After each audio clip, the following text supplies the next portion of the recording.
ایمانی فیصلے پہ آمادہ کیا. بتاؤ ایک تاریخ کی مثال. نبی کا زمانہ تو وہ زمانہ ہے، صحابہ کرام کا حال یہ ہے کہ ایک صحابی سے شیطان کے چنگل میں پھنس کر گناہ ہو جاتا، وہ زنا کا ارتکاب کر لیتے ہیں اور نبی کی خدمت میں آ کے عرض کرتے ہیں یا رسول اللہ میں بدکاری کر لیا، میرے سے گناہ ہو گیا، میں نے زناکاری کر لی، آپ مجھے سزا دے کر اسی دنیا میں پاک کر دیجیے. اللہ کے رسول روح گردانی کرتے، چہرے پھیرتے کہ یہ لگتا ہے کہ یوں ہی بڑ بولا کیے جا رہا ہے، اس کا دماغی توازن شاید گڑبڑایا رہا ہے. ایک بار نہیں، دو بار نہیں، تین بار نہیں، بعض روایتوں میں یہاں تک آتا ہے کہ پوچھوایا گیا کہ پوچھو نشہ تو کر کے نہیں، نشے کی حالت میں تو یہ نہیں بک کر رہا تھا.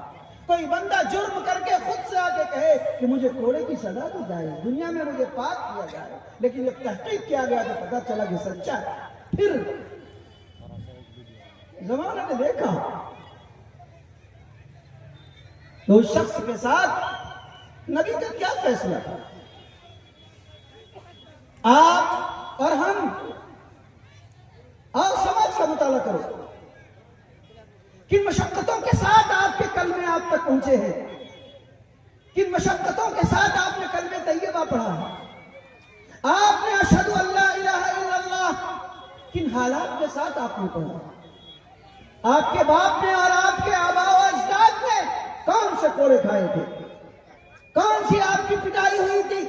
ہم اور آپ تو ماں کی پیٹ میں آئے اور 9 مہینے کے بعد دنیا میں آ گئے، پکا پکایا بنا بنایا اسلام ملا اور اسی اسلام کے نام پہ ہم ٹھیکیدار بن گئے. یہ مسلمان داڑھی والے ٹوپی والے ایمانداری کے ساتھ بولو مسلمانوں، آپ کو بنا بنایا ایمان ملا، قرآن ملا، سنت ملی، شریعت ملی، دین ملا، نبی کا طور اور طریقہ ملا. آپ کہتے ہو کہ ہم مسلمان ہیں. پوچھا مسلمان کسے کہتے ہیں؟ حضرت خباب ابن الارت سے پوچھو اسلام کسے کہتے ہیں، سمیہ سے پوچھو اسلام کسے کہتے ہیں، خدیجہ سے پوچھو اسلام کسے کہتے ہیں، ابو ذر غفاری سے پوچھو اسلام لانے کی سزا کیا ہوتی ہے، ابو طلحہ انصاری سے پوچھو اسلام لانے کی پاداش میں ان کے ہاتھ کیا کیے گئے تھے، ابو ہریرہ سے پوچھو جو مرگی کی بیماری تھی کا نام دے کر کے لوگ راشے کے اوپر، کانٹے کے اوپر، شانہ کے اوپر جوتا رگڑا کرتے تھے، بھوک سے جو بل بلا کے چکرا کے گر جایا کرتا تھا. نبی کے خوشے کو کھا کھا کر کے پلنے والا اور نبی کی حدیث سننے والا.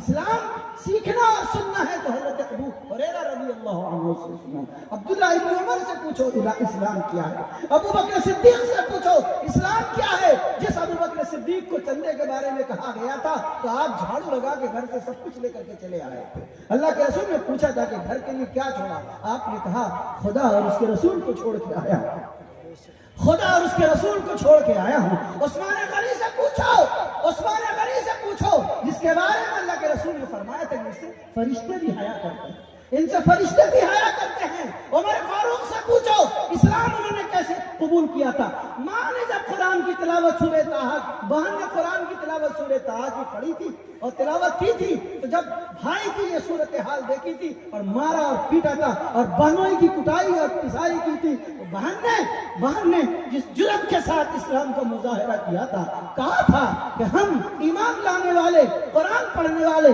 نبی کا دم بھرنے والے لوگ ہیں، تمہاری بدکیوں پہ ہم ڈرنے والے نہیں ہیں. ہم نے اسلام سوچ اور سمجھ کے کیا ہے. جاؤ تم ابھی پاک نہیں ہو.